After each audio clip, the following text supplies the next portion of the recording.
उपस्थित सर्व भाविक आणि सज्जन, सर्व समर्थ सेवेकरी भाविक, राज्याच्या देशाच्या सीमारेषा ओलांडून आपण प्रधान केंद्रामध्ये खूप पोटतिडकीनं आणि श्रद्धेनं स्वामी चरणावर नतमस्तक होण्यासाठी आपण बहुमोल वेळ खर्ची घालून आपण सर्वजण उपस्थित झालात. गेल्या 8 सप्टेंबर ते उद्याच्या 21 सप्टेंबरपर्यंत भारतभर महालय श्राद्ध तथा पितृपक्ष पंधरवाडा, पितरांना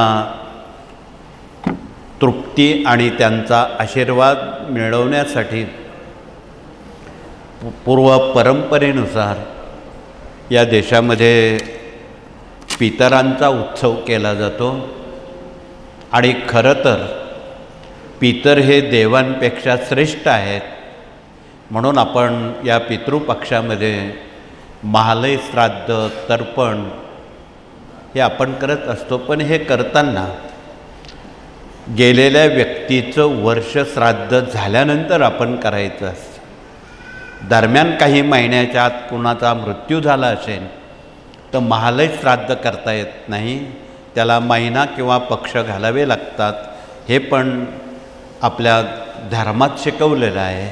आणि धर्मसिंधू पान नंबर 555वर या साऱ्या गोष्टी आणि आपण प्रकाशित केलेला जो अंक आहे, सेवा पितरांची करावी, त्यामध्ये पितरांचा आशीर्वाद मिळण्यासाठी आणि ज्यांना आपल्या पितरांची तिथीच माहीत नाही, मधल्या काळात कोरोनामध्ये बरेच लोक त्यांचे वारसही कोणी राहिले नाही, अशा अवस्थेमध्ये संभ्रमित अवस्था झालेली आहे. आणि हा संभ्रम दूर करण्याकामी आपण या अंकाचा लाभ घ्यावा आणि यातून पुढील पिढ्यांनी मागील पिढ्यांचं पिंडदान, महालय कसं करावं, तर्पण कसं करावं, गेलेली व्यक्ती किंवा जन्माला आलेल्या व्यक्तीचं शौच कसं पाळावं, किती पिढ्या पाळावं, या साऱ्या बाबी या अंकामध्ये प्रकर्षानं मांडलेल्या आहेत. म्हणून आपण या पंधरवाड्यामध्ये ज्यांची तिथीच माहीत नाही त्यांनी आपलं महालय श्राद्ध, तर्पण सर्व पितरी अमावस्येच्या दिवशी करावं, ज्यांना तिथी माहीत नाही त्यांना. म्हणून यामध्ये कोरोना काळात लाखो कुटुंब त्या कोरोनात गेले, कुणाचे आता वारसदारही उरले नाहीत. अशा अवस्थेत आपली भूमिका काय असेल त्याची अत्यंत उत्कृष्ट माहिती या अंकामध्ये नमूद केलेली आहे. म्हणून संबंधितांनी या ग्रंथाची जर पानं चाळली तर आपणाला पंचमहायज्ञ संदर्भात, सूतक वृद्धी संदर्भात, महालय संदर्भात, पितृकर्म संदर्भात यामध्ये ज्या काही त्रुटी आहेत तथा जे काही शंका समाधान आहे, त्याला आपण शंका समाधान म्हणू, या ग्रंथामध्ये शंका समाधान दिलेलं आहे. आणि त्याप्रमाणे जर आपण महालय श्राद्ध केलं ते तुम्हाला स्वतः करता येतं. एवढे पुरोहित आता भविष्यकाळात मिळणार नाही, पण आपणच जर आपल्या कर्माचे पौरोहित्य केलं तर ते एक वेगळं समाधान तुमच्या खात्यावर जमा होईल, तथा पितरांचा आशीर्वाद घेता येईल, हा त्यामागचा उद्देश आहे. म्हणून या पितृपक्षामध्ये महालय श्राद्ध आणि त्याचं अनन्यसाधारण महत्त्व जाणून घेणार आहोत. तर 22 तारखेपासून आश्विन महिना सुरू होतो आणि हा पूर्ण महिना भगवतीच्या सेवेचा आहे. आणि त्यात पुन्हा देवीचं नवरात्र येतं. एका नवरात्रात 3 नवरात्र येतात. त्यात पहिले 5 दिवस सरस्वती नवरात्र येतं.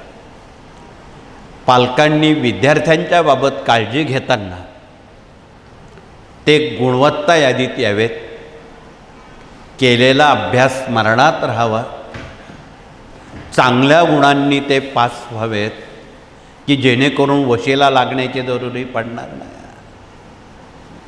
त्यांच्यासाठी नेमकं काय करणार? तर 5व्या माळेला 5व्या दिवशी मुलांच्या जिभेवर ऐम शब्द हा सरस्वतीचा बीजमंत्र आहे. आणि मदानं तो जर लिहिला दर्भाच्या काडीनं, ऐम एरंडाचा ऐम, याला सरस्वती मंत्र म्हणतात. हा मंत्र जर मुलांच्या जिभेच्या शेंड्यावर मदानं लिहिला, ती मुलं त्यांच्या जिभेवर सदा सर्वदा सरस्वतीचा वास असतो, तथाकृपा असतो. त्यांना सारखं सांगण्याची गरज पडणार नाही, अभ्यास कर अभ्यास कर म्हणून.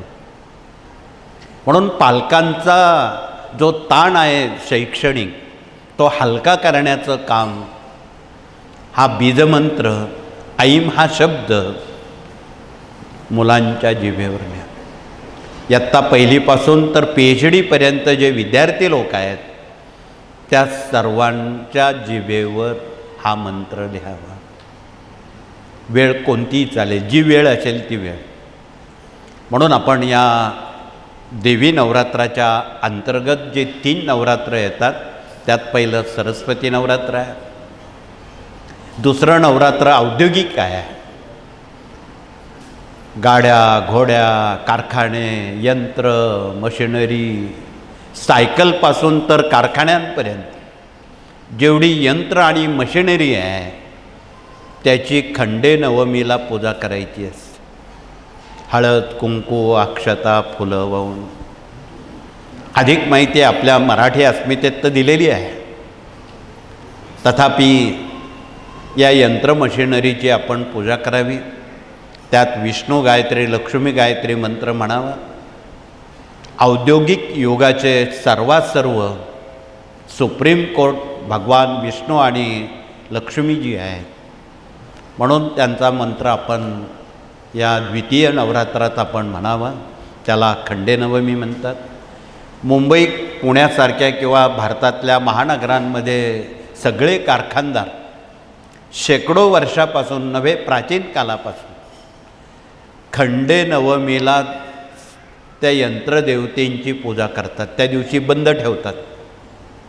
दुसऱ्या दिवशी दसऱ्याला ती यंत्रमशिनरी जी चालू होते तिला खंड नसतं. वर्षभर ती बंद पडत नाही. म्हणून आपणाला कळकळीचं निवेदन आहे, तुमच्याकडे जी यंत्रमशिनरी सायकलपासून 2 चाकी 4 चाकी गाड्या असतील त्यांची त्या दिवशी पूजा करावी सोप्या पद्धती.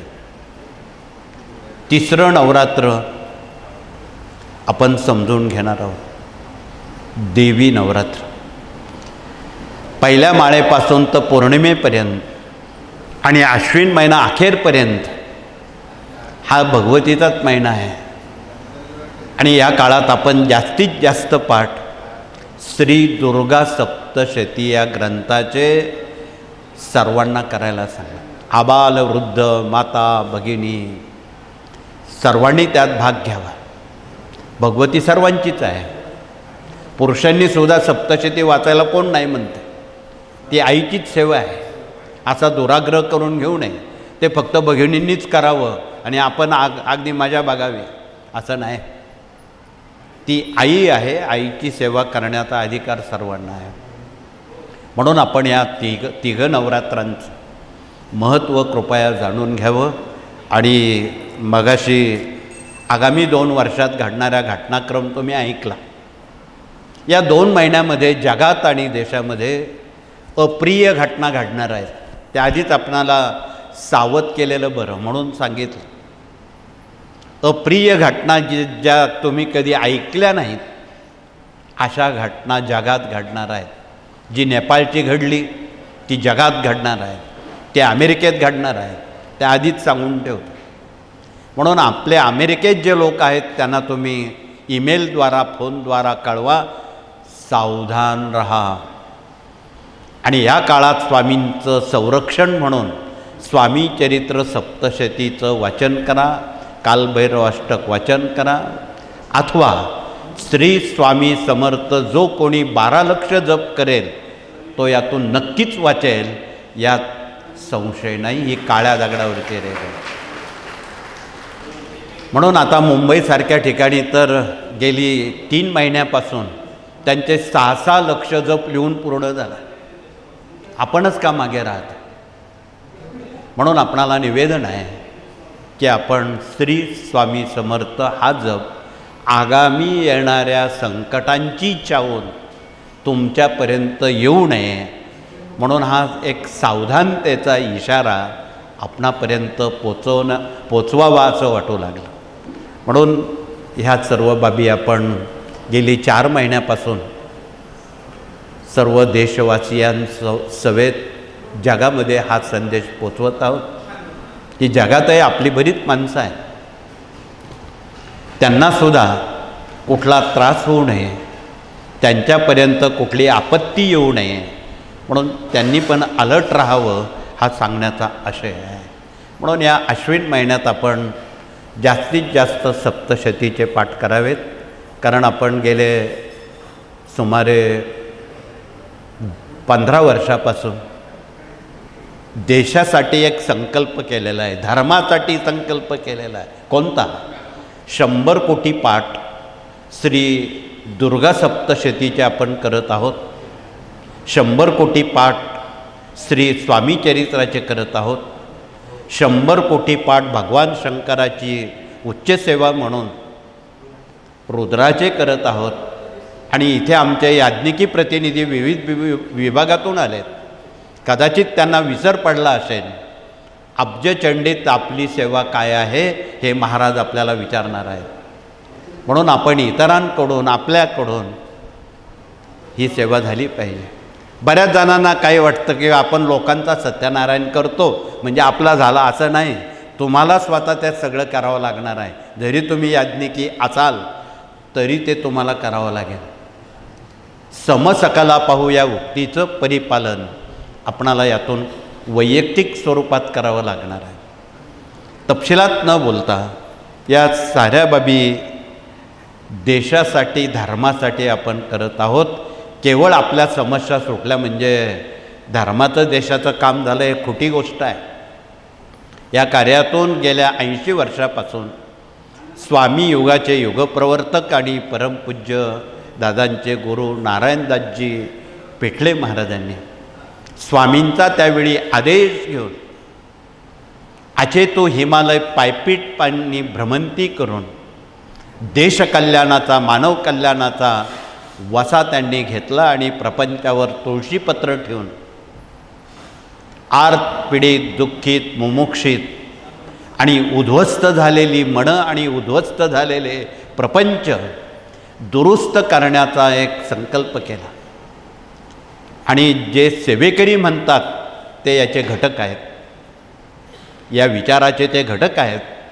आणि हे विचार स्वतःपुरते मर्यादित न ठेवता देशासाठी मानवतेसाठी हे आपण पोचवणारे वाहक आहोत, पायिक आहोत. ही सुद्धा सद्भावना आपल्या प्रत्येकाच्या मनात असणं क्रमप्राप्त आहे. त्याला सेवेकरी म्हणतात. म्हणून आपणाला कळकळीचं निवेदन आहे. मागा गुरुजींकडून एक राहून गेलं, ज्यांना सेवेकरी व्हायचं आहे कृपया त्यांनी हात वरती करावेत. ज्यांना सेवेकरी व्हायचं आहे त्यांनी हात वरती करावेत. जे आहेत त्यांनी हात वरती करायचं प्रयोजन नाही. पण थोडेसे हात वरती आलेत त्यांना मनापासून धन्यवाद आहेत. धन्यवाद असे आहेत की तुमच्यासमोर आगामी जे काही वाढून ठेवलेल्या समस्या आहेत, अनेक संकट आहेत, ते निरसन करायचे असतील स्वामी सेवेशिवाय दुसरा पर्याय नाही. केवळ जन्मपत्रिका पाहून त्या समस्या सुटणार नाहीत. मग इथे पत्रिकावाल्यांनी खूप गर्दी केली, पण या पत्रिकेवर नवग्रहावर मात करणारे स्वामी महाराज आहेत. आणि त्याचं उत्तर देताना जो कोणी नवग्रह स्तोत्र 9 वेळा वाचेल आणि 12 लक्ष स्वामींचा जप करेल ती पत्रिका बाजूला ठेवून द्या.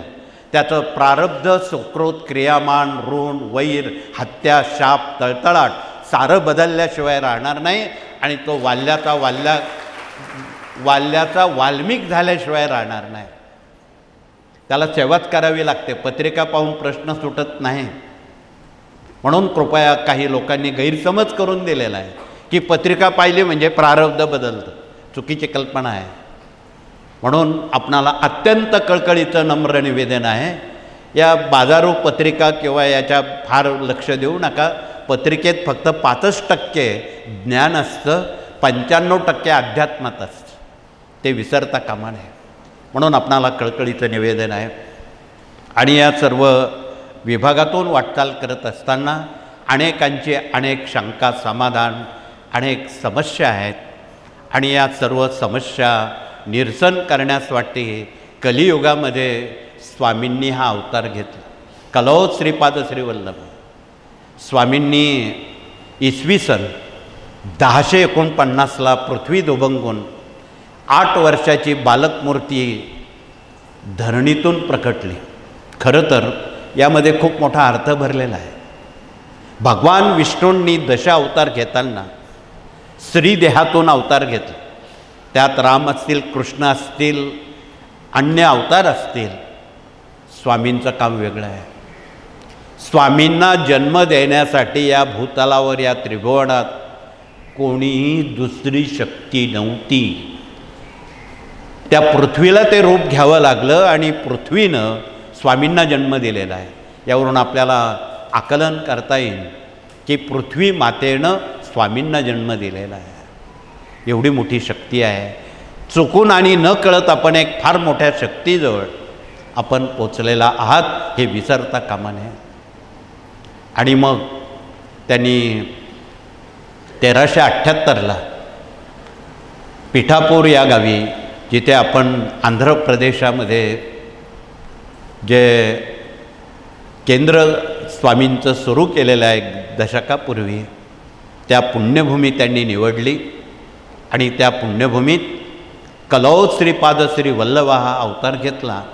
आणि तत्कालीन देशावर येणाऱ्या आपत्ती, मोगल संस्कृती, ब्रिटिश संस्कृती, डच, पोर्तुगीज अशा कितीतरी संस्कृत्या या देशावर राज्यकर्त्या झालेल्या होत्या. अमानुष या संस्कृतीचा ते छळ करत असताना त्यांनी एक फार मोठी संतांची आघाडी उघडली. आणि घराघरात गावोगावी जाऊन संस्कार नावाचं हत्यार त्यांनी काढलं. संस्कार केले तर संस्कृती टिकेल, संस्कृती टिकली तर धर्म टिकेल, आणि धर्म टिकला तरच देश टिकेल. ज्यांना देश टिकवायचा आहे, धर्म टिकवायचा आहे, त्या मनावर संस्कार होणं गरजेचं आहे. आणि संस्कार हे बाजारात मिळत नाही. खरं तर मनुष्य जन्माला येताना तो एक मासाचा गोळा म्हणून आईच्या उदरात जन्म घेतो. त्याला 5 गुरु लागतात तेव्हा त्याचा मानव होतो. त्यातले पहिले गुरु जन्मदाते आईवडील आहेत. लालन पालन संगोपन. नंतर दुसरे गुरु प्राथमिक शिक्षण शिकवणारे आहेत. तिसरे गुरु उच्च शिक्षण शिकवणारे आहेत. चौथे गुरु पायावर उभं करणारे आहेत. नोकरी, उद्योग, व्यवसाय, शेती इत्यादी.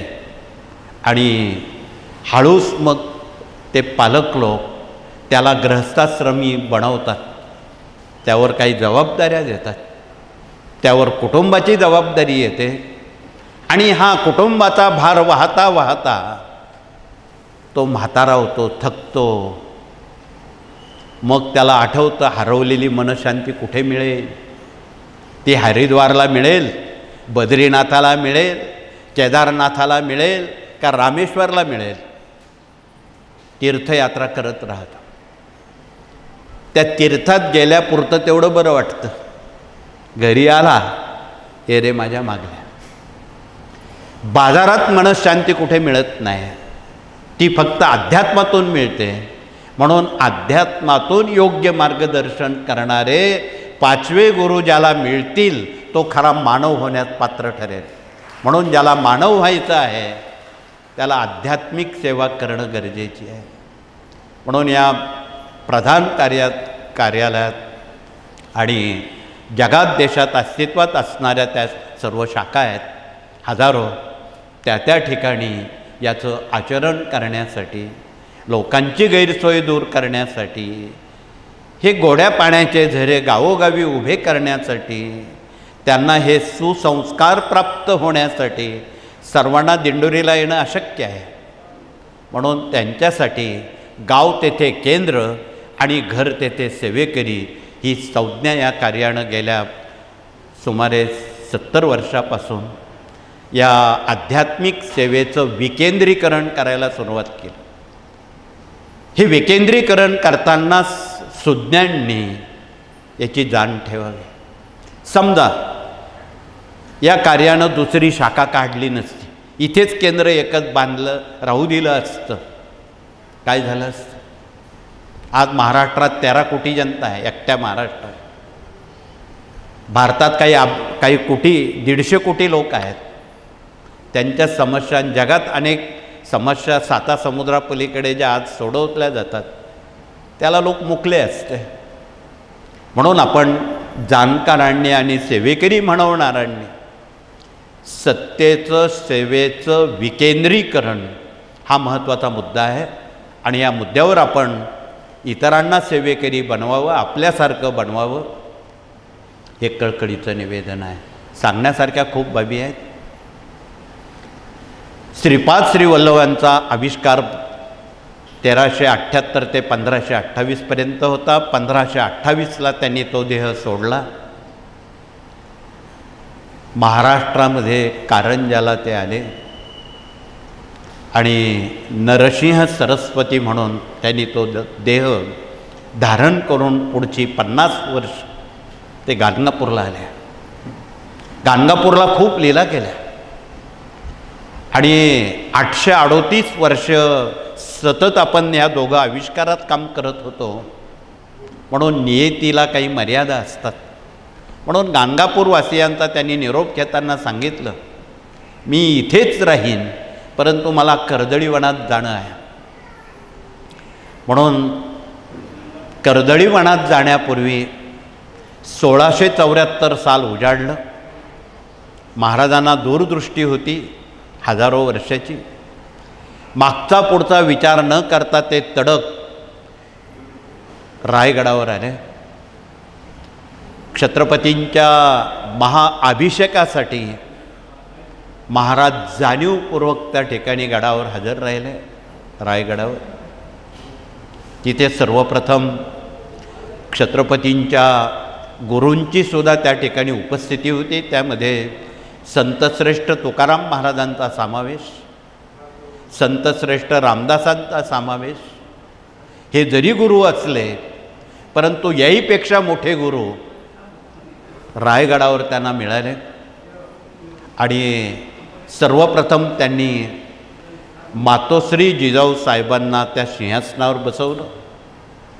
त्यांचं तोंड भरून खूप कौतुक केलं, गौरव केला आणि त्यांनी सांगितलं, ही राजमाता, ही लोकमाता महाराष्ट्रात जन्माला आली नसती तर या देशाचं काय झालं असतं, या संस्कृतीचं काय झालं असतं, हे पंचांगकर्त्यांनी, ज्योतिषांनी, पत्रिका मांडणाऱ्यांनी सांगू नये, ते तुम्हाला माहीत आहे. एवढं सामर्थ्य एकट्या जिजामातेचं त्यांनी वर्णन केलं. त्यांना खूप आशीर्वाद दिला आणि मग शिवरायांना त्या सिंहासनावर बसून खूप मोठा आशीर्वाद दिला. मला असं वाटतंय एवढा मोठा आशीर्वाद आज तक आहे देवांना काय मानवाला कुणाला मिळाला नाही. एवढा मोठा आशीर्वाद केवळ छत्रपतींना मिळालेला आहे, तो इतिहासाला माहीत नाही. एवढा मोठा आशीर्वाद दिला. राजांच्या पाठीवर हात ठेवला आणि सांगितलं, राजे, शिवबा, वर्ष उलटतील, शतकं जातील, युग उलटतील, पण तुला असा आशीर्वाद देतो की यावश्चंद्र दिवाकरो, जोपर्यंत चंद्र सूर्य आहे तोपर्यंत तुला कोणी विसरू शकत नाही. एवढा मोठा आशीर्वाद माझा तुला आहे. यावरून तुम्हाला कल्पना येईल शिवराय कोण होते. ही सामान्य व्यक्ती नव्हती. देव जर एवढं त्यांना आशीर्वाद देतात म्हणजे ते किती पोचलेले असतील. त्यांचा जीवनादर्श कुणालाही मांडता येणार नाही, इतिहासाला सुद्धा मांडता येणार नाही. एवढं मोठं कार्य या महाराष्ट्राच्या पुण्यभूमीत शिवरायांनी अल्पकाळात केलं. वय किती, 49च होतं. फार वयात त्यांना का मिळालं नाही.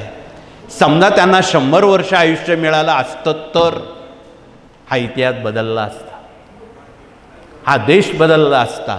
हे सुद्धा भविष्यकारांनी लक्षात ठेवावं, हे कळकळीचं आवाहन आहे. विषयांतर न करता स्वामी परत गाणगापूरला आले. 1678 साल उजाडलं आणि गाणगापूरवासियांचा निरोप घेऊन भीमा नदीत अदृश्य झाले आणि इकडे गोरखपूर अयोध्येच्या पुढे कर्दळीवन आहे, तिथे अचानक प्रकटले. म्हणून तुम्ही स्वामी चरित्र वाचताना स्वामी ज्यावेळी कलकत्त्याला स्वामींच्या आविष्कारात आले त्यावेळी पारशी लोक त्यांना भेटले आणि काली मातेचं दर्शन घेऊन त्यावेळी ब्रिटिश अधिकाऱ्यानं पहिला स्वामींना प्रश्न विचारला, आपण कुठून आलात? स्वामी चरित्र 2य 3य अध्यायात याचं वर्णन दिलेलं आहे. आम्ही कर्दळीवनातून आलो आहे. स्वामींनी असं उत्तर दिलं, तुम्ही स्वामी चरित्राचे वाचक आहात, अभ्यासक आहात, उपासक आहात आणि प्रचारक आहात. हे स्वामी चरित्र लोकांपर्यंत पोचू द्या की. म्हणून स्वामींबद्दल जे काही अज्ञान आहे ते लोकांपर्यंत पोचवण्याची आज भविष्यकाळाला नितांत जरूर आहे. आणि मग पुन्हा स्वामी हे 2 आविष्कारानंतर 1856ला स्वामी अक्कलकोटला आले. सगळं देश फिरून अकलेचं कोट, तोपर्यंत त्या गावाचं नाव प्रज्ञापुरी होतं. पण स्वामी आल्यानंतर त्या गावाचं नाव बदललं. यवने पुसले स्वामी का है, स्वामी तो अक्कलकोट में ही है. स्वामींना आपल्या मेंदूमध्ये बघा. आणि भगवान श्रीकृष्णांनी जाता जाता 15व्या अध्यायात गीतेच्या ऊर्ध्वमूलम मधशाखा, मी अशा लोकांसाठी भूतलावर येतो. असा मानव नावाचा एक वृक्ष आहे, त्याच्या मुळ्यावरती आहे आणि फांद्या खाली आहे, त्याला मानव वृक्ष म्हणतात. हातपाय म्हणजे फांद्या आहेत आणि मेंदू म्हणजे मुळी आहे. म्हणून मूळ वडाचं झाड, अकलेचं कोट. याचा संविधान आपण कृपया समजून घ्यावं, हे कळकळीचं आवाहन. सांगण्यासारख्या खूप बाबी आहेत, परंतु स्वामींनी 1856 ते 1878पर्यंत जनसन्मुख जाऊन आर्तपीडित, मुमुक्षित, दुःखित या सर्वांना न्याय दिला, यांना आशीर्वाद दिला, यांचं भलं केलं. अशी कोट्यावधी कुटुंब स्वामींच्या दृष्टिक्षेपानं ती समृद्ध झाली. आणि मग समाधी घेण्याचं नाटक केलं. अध्याय 16, 17, 18मध्ये अधिक माहिती दिलेली आहे. मला तपशिलात यावर बोलणं वेळेअभावी अशक्य आहे. तथापि आज असंख्य भाविक आपल्या काही समस्या घेऊन आलेत आणि त्या समस्या घर बसल्या त्यांना सोडवण्याची एक सुवर्ण संधी या कार्यातून त्यांना मिळावी म्हणून सांगण्याचं प्रयोजन. त्यातला पहिला विभाग प्रश्न उत्तर विभाग प्रतिनिधी आलेले आहेत. त्यांनी उभं राहून आपला परिचय द्यावा की विनामूल्य मार्गदर्शनातून दुःखित, पीडित, आर्त, मुमुक्षित यांच्या समस्या निवारण कशा कराव्यात घर बसल्या, पण आपली समस्या निवारण झाल्यानंतर दुसऱ्याची पण समस्या निवारण कशी होईल ही काळजी जो घेईन त्याचं काम स्वामी आधी करतील. म्हणून इतरांच्या समस्या कशा हलक्या होतील ही काळजीसुद्धा आपणाला हवी. म्हणून या कामी सेवा देणारे, निरपेक्ष काम करणारे हे प्रतिनिधी आपला परिचय देत आहेत. त्यात भगिनी आहेत, पुरुष प्रतिनिधी आहेत. आज दिवसभरात आपण भगिनींनी भगिनी प्रतिनिधींशी संवाद साधावा. पुरुष विभागानं पुरुषांशी, आपल्या समस्यांचं निराकरण करून घ्यावं हे कळकळीचं आवाहन. दुसरा विभाग येथे मूल्य शिक्षण, गर्भसंस्कार आणि शिशुसंस्कारात काम करणारे गुरुजन प्रतिनिधी आलेले आहेत. त्यांनी आपला परिचय देऊन, तुम्ही देशात जगात बघता कॉन्व्हेंटमध्ये शिकणारी नवी पिढी आईवडिलांशी कसं वागते आणि स्वतःच्या पायावरती उभी राहिल्यानंतर आईवडिलांना कुठं पाठवते. आज देशामध्ये, जगामध्ये आणि महानगरांमध्ये वृद्धाश्रम वाढीस लागलेले आहेत आणि आपण एक पण केलेला आहे, वृद्धाश्रम मुक्त भारत, वृद्धाश्रम मुक्त महाराष्ट्र आपणाला उभा करायचा आहे. म्हणून आपलं म्हातारपण पुढच्या पिढीवर अवलंबून आहे. पुढची पिढी पुंडलिकासारखी, श्रावण बाळासारखी तयार केली तरच खरं आहे, नाहीतर न बोललेलं बरं. पुढचं काय आहे ते तुम्हाला माहीत आहे. आमच्याकडे असंख्य अनाथ पालक इथे येऊन ढासाढासा रडतात. अहो, एकुलता एक मुलगा, खूप मोठ्या श्रीमंत घरची मुलगी केली आणि तिनं आम्हाला 6 महिन्यात वृद्धाश्रमात पाठवलं.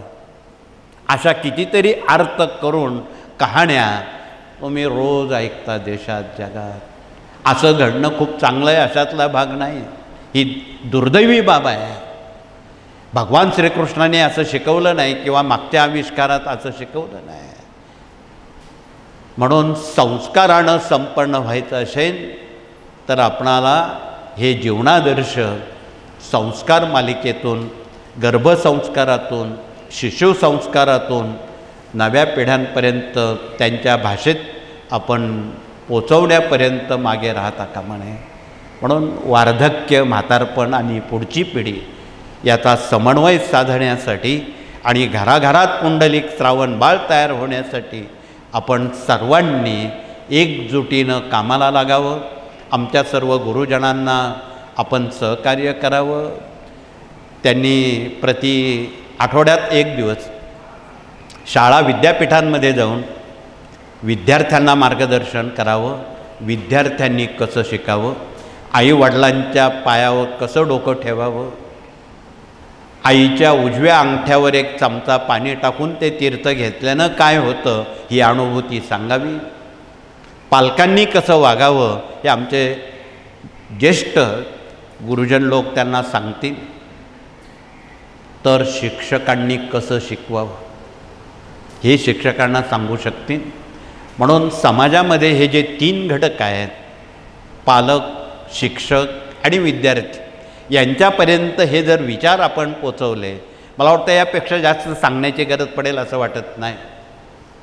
म्हणून समाजात हे 3 घटक आपणाला दुरुस्त करण्यासाठी मूल्य शिक्षण, गर्भसंस्कार आणि शिशुसंस्कार हा विभाग अत्यंत मौलिक महत्त्वाचा आहे. म्हणून आपण या कामी अत्यंत बारकाईनं, मनात उबग आणि संकोच न ठेवता कृपया आपण काम करावं हे कळकळीचं आवाहन. पुढचा विभाग येथे विवाह मंडळ आलेला आहे आणि आज सर्वात अवघड प्रश्न प्रत्येक पालकासमोर मुलामुलींच्या विवाहाचा आहे. त्यातही आम्ही थोडं शिथिलता मुलींच्या लग्नासाठी बोलत आहे. एक वेळी मुलींचं लग्न करणं सोपं आहे, तुम्हाला थोडं वेगळं वाटेल. सर्वात अवघड प्रश्न मुलांच्या लग्नाचा आहे. त्यातही मिळाली सूनबाई चांगली तर ठीक, आणि खट्याळ सूनबाई मिळाली, घराचं घरपण राहील का, देशाचं देशपण राहील का, हा विचारवंतांसमोर, तुमच्या आमच्यासमोर प्रश्न आहे.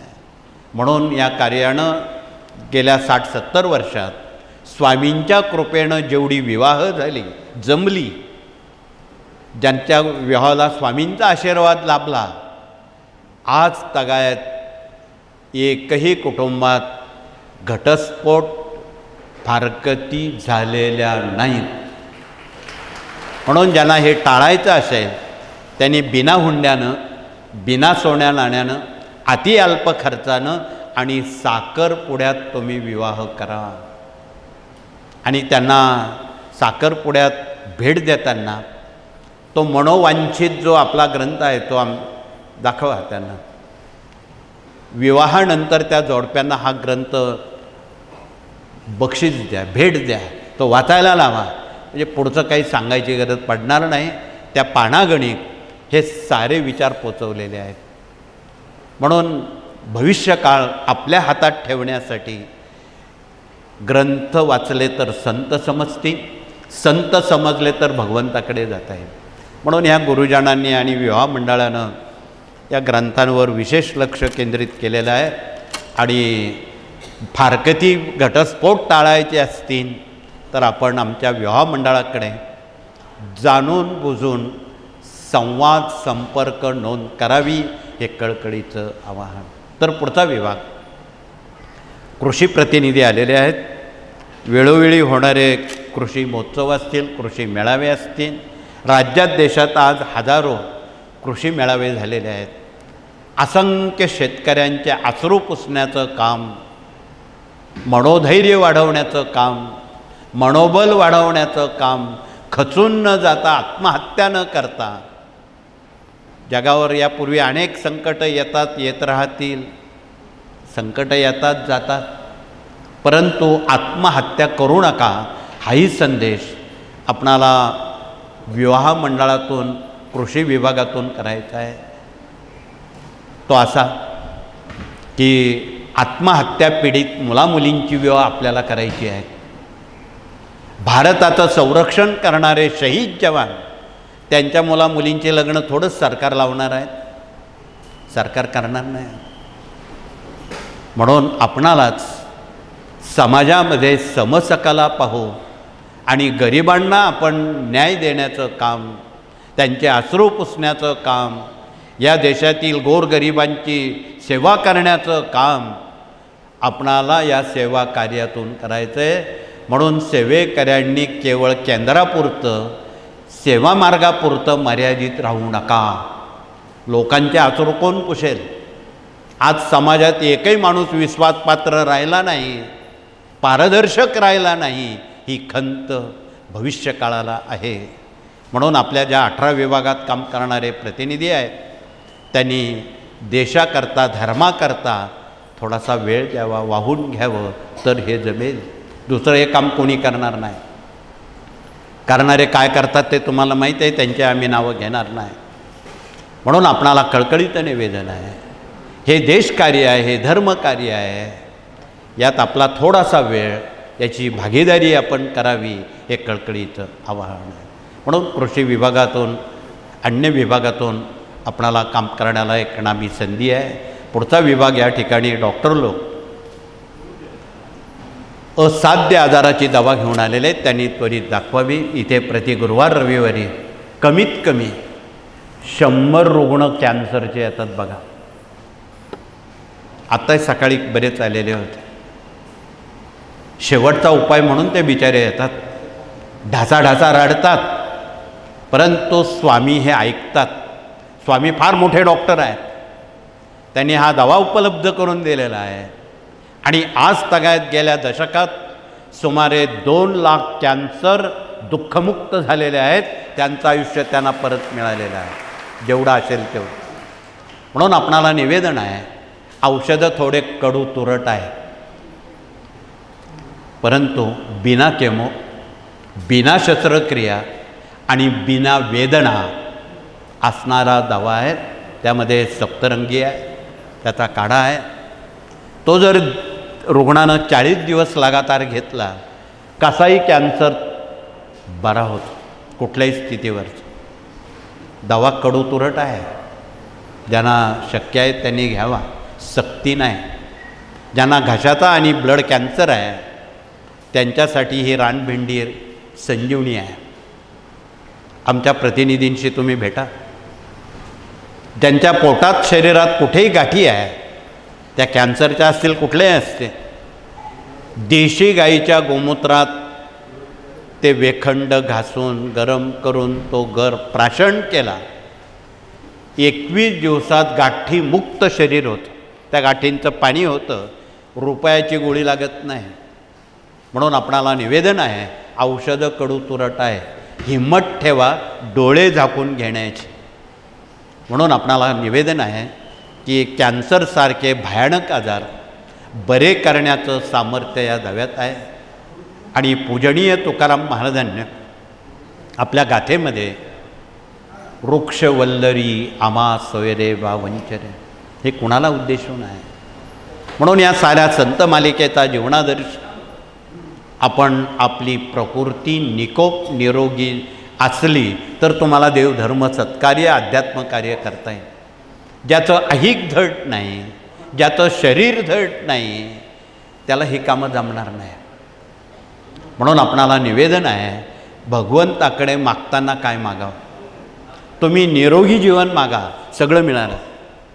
भगवंताकडे एका पेपरवर मला लॉटरीचं तिकीट लागलं पाहिजे म्हणजे माझे सारे प्रश्न सुटतील अशी मागणी मागू नका. त्यांना कळतं काय लागतं काय नाही. परंतु एक हसत हसत सांगताना एक किस्सा रामदास स्वामींच्या बाबत घडला. ते 12 वर्ष नाशिकला ज्यावेळी आले, टाकळीला 12 वर्ष राहिले आणि आमच्या नाशिकच्या काही ज्ञानी पंडितांनी त्यांच्याकडे जाऊन विचारणा केली, का हो तुम्ही 12 वर्ष झालेत, तुम्हाला काही रामाचा दृष्टांत साक्षात्कार काही झाला का. त्यावर त्यांनी मौन धरलं, काही बोलले नाही. वेळ येईल तेव्हा सांगतो म्हणे. आणि एक 8 दिवसात ती वेळ जवळ आली.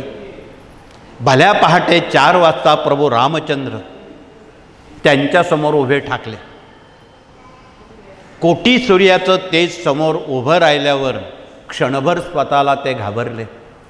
रामदास स्वामी घाबरले, थोडी गडबड झाली, थोडे भांबावले, हातपाय कंप करायला लागले. एवढ्या मोठ्या शक्तीशी आपण बोलायचं कसं. पण क्षणात धीरोदात्तपणे स्वतःला सांभाळत त्यांना नतमस्तक होऊन त्यांना साष्टांग प्रणिपात केला. आणि रामदासाहू तुला काय हवं आहे असे मधुर शब्द ऐकताना त्यांनी दोन्ही हात जोडून एकच मागणी मागितली, देवा तुझ्याजवळ मला काही मागायचं नाही. मला धन नको, संपदा नको, मोक्ष नको, काही नको, मला काही नको आहे. फक्त देता आलं मला 4 विचार द्या. कोणते. कोमलकर्णी दे रामा, विमलकर्णी दे रामा, सज्जन संगती दे रामा, अभेद्य भक्ती दे रामा. देवाकडं काय मागावं हे आपण सेवेकरी प्रणालीनं हे आपण शिकावं.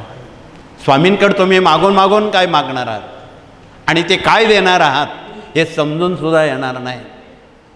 म्हणून देवाकडं काय मागावं, सत्व मागावं. म्हणून आपणाला कळकळीचं निवेदन आहे की भारतात झालेली संत मालिकेचा जीवनादर्श समजून घेताना आमच्या तुकाराम महाराजांनी पांडुरंगाकडं काय मागितलं. देवा साऱ्या जगाचं दुःख तू माझ्या एकट्यावर दे, म्हणजे मी तुझे पाय घट्ट धरेन आणि आयुष्यभर तुझे पाय सोडणार नाही, घेतला वसा सोडणार नाही, असा मला आशीर्वाद दे.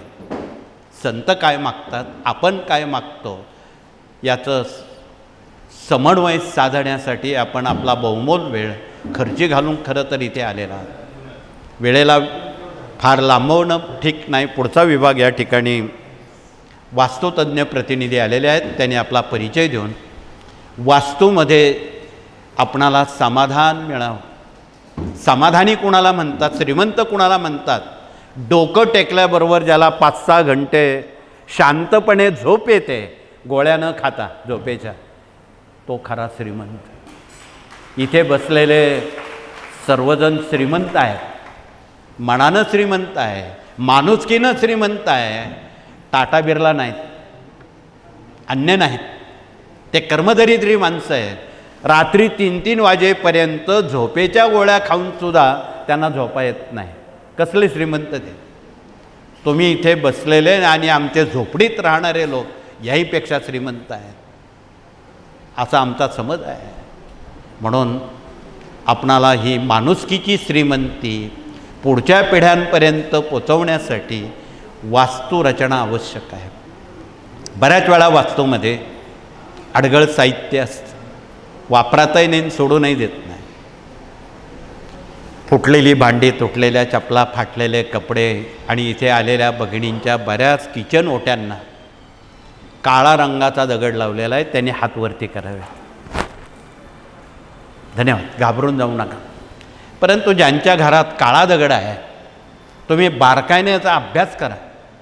तिथे घरात दवाखानाचा, आजारपणचा, डोक्यावर कर्ज, नको ते आजार, स्पॉन्डिलिसिससारखे आजार, मणक्यांचे आजार, न बरे होणारे आजार, कॅन्सरसारखे विकार. आता इथे जेवढे कॅन्सर रुग्ण आलेत त्यांना तुम्ही विचारा, तुमच्या घरात काळा रंगाचा दगड आहे का? ते हो म्हणतात. मग आता तुम्ही घाबरून जाऊ नका.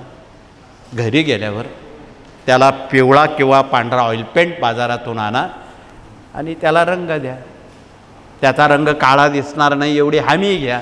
संपलं. त्या मिनिटाला तुम्हाला त्याची अनुभूती येईल. एवढं सोपं हे अवघड शास्त्र आमचे प्रतिनिधी ज्ञानदान 1 ते 4 ग्रंथातून दिवसभरासाठी आपल्याला समुपदेशन करणार आहेत. या व्यतिरिक्त घरात काय असावं, काय नसावं, स्वयंपाक आग्नेयाला का असावा, ईशान्येला देवघर का असावं, शयनकक्ष दक्षिण नैऋत्याला का असावं, वायव्याला पाहुण्यांचं कक्ष का असावं इत्यादी सांगायला खूप वेळ लागेल. आपल्याजवळ तेवढा वेळ आहे की नाही मला माहीत नाही. परंतु बऱ्याच जणांचा मनाजीराव एवढा वेळ जागेवर राहत नाही. मनाजीराव सांगतात घरी गेलंच पाहिजे, गाडी पकडलीच पाहिजे, घरी कुणाचे नातलगांचे महालय आहे, पित्र आहे, तिथे गेलंच पाहिजे वगैरे वगैरे. हे सगळ्यांची मानसिकता आम्हाला ओळखता येते. परंतु कमी वेळामध्ये त्याला पुरेसं ज्ञान पोचवण्याची क्षमता या विभागांमध्ये आहे. ते विभाग आपणाला माहीत पाहिजे. म्हणून हा वास्तू विभाग आहे. यामध्ये आमचे सगळे इंजिनियर, आर्किटेक्ट विनामूल्य काम करतात. ते कृपया आपण संधी घ्यावी हे कळकळीचं आवाहन. पुढचा विभाग या ठिकाणी कायदेशीर सल्लागार म्हणून वकील आणि न्यायमूर्ती आलेले आहेत. त्यांनी आपल्या ज्ञानाचा लाभ गरजूंपर्यंत पोचवावा. अनेकांना कोर्टाच्या पायऱ्या चढाव्या लागतात, वर्षानुवर्ष, पिढ्यानपिढ्या. एक वेळी पंढरपूरची वारी परवडेल, प्रतिमहा शनिवारची त्र्यंबकची वारी परवडेल, इथे गुरुवार रविवारची वारी परवडेल, कोर्टाची वारी परवडणारी नाही. म्हणून आपणाला कळकळीचं सांगणं आहे की यांच्याकडे असणारं जे ज्ञान आहे ते विकसित करण्यासाठी गावागणी साप्ताहिक दैनिक सेवा केंद्र आहेत. आता दैनिक आम्ही बंद केलेत, पण साप्ताहिक आहेत. म्हणजे महिन्यातले आठवड्यातले 5-6 दिवस त्या सेवेकऱ्यांनी जर ग्रामाभियान केलं तरच त्यांचं भलं होईल असं स्वामींनी सांगितलेलं आहे. बऱ्याच जणांना काय वाटतं लोकांनी आपल्याकडे यावं. लोक तुमच्याकडे कसं काय येत? तुम्ही लोकांपर्यंत जा. हाही संदेश आपण चांगल्या कानानं लोकांपर्यंत पोचवणं क्रमप्राप्त आहे. असोच पुढचा विभाग या ठिकाणी प्रशासकीय कामकाज आणि प्रशिक्षण प्रतिनिधी आलेले आहेत आणि त्यांच्यासोबत अन्य प्रतिनिधी आलेले आहेत. त्यांनी आपला परिचय द्यावा. त्यात स्वयंरोजगार विभाग, पर्यावरण प्रकृती विभाग, पशुगोवंश विभाग, माहिती तंत्रज्ञान विभाग, युवा प्रबोधन विभाग, दुर्गा अभियान प्रतिनिधी, देश विदेश अभियान प्रतिनिधी आणि याज्ञिकी प्रतिनिधी, हे 8ही प्रतिनिधींनी आपला परिचय जनतेपर्यंत पोचवावा. ते काय होतं, हे 4 भिंतींच्या पुढे जातच नाही काम. हे जगात कोण सांगेल? आता उद्या येणारी जी सुनामी आहे, इथे आमच्या प्रतिनिधींच्या हातात हा ध्वज आहे, भगवा. हा मारुतीरायाचा आहे. आणि त्याखाली बसून जर तुम्ही हनुमान चालीसा, हनुमानाचं स्तोत्र वाचलं वादळ येण्यापूर्वी किंवा आल्यावर, मोजून 3 मिनिटात वादळ थांबण्याची क्षमता मारुतीरायाच्या ध्वजात आहे. कारण ते मारुती वायुपुत्र आहेत. ते इतर कुणाला वायू दाद देत नाही हनुमंताशिवाय. म्हणून गावाच्या विषयीवर पूर्वजांनी बुद्धी पुरस्कर मारुतीचं स्थान का ठेवलं हे आपल्याला आता कळेल. तर भूकंप होऊ नये म्हणून आता 8 रिश्टरपेक्षा मोठे भूकंप दिल्लीत, पंजाबमध्ये, पाकिस्तानमध्ये आणि अमेरिकेत होणार आहे. हे तुम्ही ऐकलं. ते त्याचं प्रमाण कमी करायचं असेल, 1 किंवा 2वर आणायचं असेल, तथा वित्त मानवहानी टाळायची असेल तर हे भुवनेश्वरहून आणलेलं यंत्र आहे, त्याला भुवनेश्वरी यंत्र म्हणतात. ते आज ओरिसामध्ये बघण्यासारखं नाहीत, त्याला तडे पडलेले आहेत, दुर्लक्षित झालेलं आहे. म्हणून ही यंत्र गावोगावी मारुती मंदिरात जर बसवली तर खूप मोठे धोके, सरकारपुढे असणाऱ्या समस्या निवारण व्हायला मदत करणारे. त्याला काही लागत नाही पैसा अडका, त्याला काही लागत नाही फारसं. वेळ अपेक्षित आहे, वेळ देणं अपेक्षित आहे, ज्ञान लोकांपर्यंत पोचवणं अपेक्षित आहे. तसं मग म्हणाल तर अनेक या देशात अनेक पंत, अनेक धर्मग्रंथ सांगणारे लोक आहेत. रामायण सांगणारे आहे, महाभारत सांगणारे आहे, भागवत सांगणारे आहे, शिवपुराण सांगणारे आहेत, अनेक आहेत. परंतु डोकं दुखतं गोळी डोक्याची घ्यावी, पोट दुखतं पोटाची घ्यावी. या सगळ्या गोळ्या या आजारांना ज्या चालतील त्याच द्याव्यात, अन्य देऊ नये. हे कळकळीचं आवाहन आहे. म्हणून आपणाला कळकळीचं सांगणं आहे की सध्या वर्तमान स्थितीत ज्या घडणाऱ्या बाबींवर तुम्ही काय उपाय करू शकता हे सांगण्याची आवश्यकता आहे. असोत. पुढचा विभाग शेवटचा, मराठी अस्मिता आणि भारतीय संस्कृती आमच्या माता भगिनींनी जिवंत नव्हे समृद्ध केलेल्या विभागाचा ओळख परिचय करून देताना आज काही भगिनींनी 2 प्रश्न आणलेले आहेत, 2 समस्या आणलेल्या आहेत. पहिली समस्या व्यसनबंदी. उत्तर आहेत शंकराची पिंड आणि रुद्रयंत्र. ज्यांच्याजवळ आहे त्यांनी यावर सरळ महिम्न किंवा रुद्र वाचून पाण्याचा अभिषेक करावा. नव्या भगिनींना तुम्ही भगिनींनी सांगा. आणि ते तीर्थ तुमच्या घरात हट्टी, तापट, आजारी, विकलांग, मद्यपी, धूम्रपी, मांसाहारी असणाऱ्या सदस्यांना रोज चुकून त्यांना पाण्यातून, चहातून, स्वयंपाकातून ते तीर्थ त्यांच्या पोटात जाईल एवढी काळजी घ्या. महिन्याभरात तुम्हाला त्याचा अनुभव येईल, सुंटे वाचून खोकला जाईल आणि तुमचे कुटुंबीय शाकाहारी निर्व्यसनी होते. यापेक्षा अजून देवाकडे काय मागणं, काय मागावं आपण.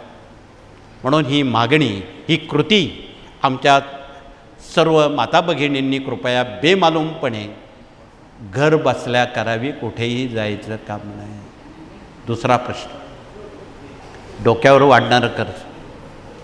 आज या धावत्या धगधगत्या जीवनामध्ये माणसं खूप कर्जबाजारी होत चाललेली आहे. त्यात ईर्ष्या आहे, स्पर्धा आहे, मोठेपणा आहे, प्रतिष्ठा आहे.